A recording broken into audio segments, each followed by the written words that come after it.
त्रिशिवरमानस हंस चराचर जनन स्थिति लय कारणभो साम्ब सदा शिव शम्भो शङ्कर शरणं मे तव चरणयुगम् अन्तःकरणविशुद्धिं भक्तिं च त्वयि सतिं प्रदेहि विभो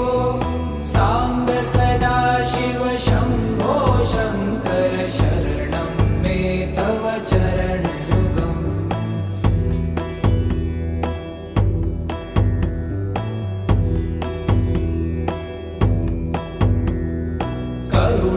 करुणावरुणालय